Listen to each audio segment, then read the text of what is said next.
All right, let's talk about something a lot of advisors struggle with: charging for your time, your expertise in the work that happens outside of your core offerings. We all want to be helpful, we all want to say yes, but here's the truth. When you consistently give away your time and your brain power for free, you're training your clients to undervalue what you do. And that's not good for them, and it's especially not good for you. So, how do you start setting polite, professional boundaries around your time without sounding cold, transactional, money hungry, or just like a total jerk? Let's look quickly at a few language tweaks that you can start using in your business right away. Okay, so the first option I call the framing statement. You can say something like, I would absolutely love to help you with that. And just so you know, this falls under our planning consulting hourly service, and the cost for that is X. Option number 2, the heads up. That's definitely something we can dig into. Just a heads up, that's part of our paid planning work, and the cost for that is X. Option 3, the, confident professional, let's say. This is exactly the kind of thing we cover in our full planning process. If you'd like, I can send you the details on how we structure that and what's included for the fee. Number 4, the email script style. I love this one, it's super easy. I'd be happy to dive into that with you. Just as a quick note, this is included in our ongoing planning package. The cost for that is X, and here's what you'll receive. I know you're gonna love it, right? So simple, to the point, and just basically saying the cost for that is this, and that's the hard part. But these are small shifts, and they go a long way in signaling that your time is valuable and that there's a framework around how you work. It's not a free-for-all. And here's the kicker.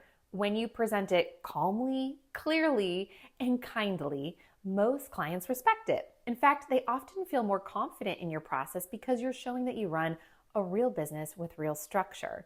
So just pick one script, make it your own, and practice saying it out loud. The more natural it feels, the easier it gets, I promise. You're a professional, your time matters, and you're allowed to charge for the value that you provide. Now, I know, because I am you, some of you are thinking, but Libby, it only takes me 15 minutes, and I feel really bad charging for that. But here's the mindset reframe I want you to work with. You're not charging for the 15 minutes it takes you now. You're charging for the 15 years it took, and all those little letters behind your name, to know what you know so that you can do what you do in 15 minutes. Your clients aren't just paying for your time, they're paying for your judgment, your experience, and the peace of mind that comes along with knowing it's being done right? You've likely spent hours, maybe years, learning how to solve that exact issue for them. That quick solution, that's earned efficiency. It's a gift to your clients, not a discount.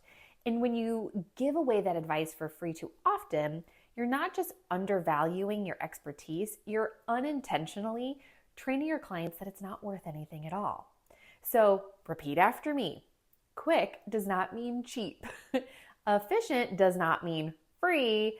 My value is measured in minutes. So if someone's saying no to paying for your advice, that's okay. That's their choice. But it also tells you something. When someone says no, they don't want to pay you, they probably didn't value your expertise that much to begin with, or they weren't truly interested in actually getting the answer. If it were free, sure, they'd take it. But not everything is worth paying for to everyone. So think about it like, conference swag, right? You walk through the exhibit hall, load up your tote bag with stress balls and water bottles because, well, they're free. Now, if at each booth, the vendor said, hey, you owe me $10, Venmo me for that, you'd pause and ask yourself, do I really want this? Do I really value this? Or am I just taking it because I asked for them to have it and it's free? Right? If you don't send the money, that means you really didn't value the item. And your advice works the same way. If someone really wants it, it's important to them, they'll happily pay for it. And if not, that tells you they just weren't your person to begin with. And that's not rejection. Frankly, that's clarity. Now, of course, we can argue that you need to know who your ideal client avatar is. You need to be able to articulate what it is that you're offering, what your client will experience, what they will receive. Those do indeed have to be buttoned up, so you need to know that. But the big takeaway here is that you need to be prepared to tell your clients in a kind and professional way that there's a charge for that.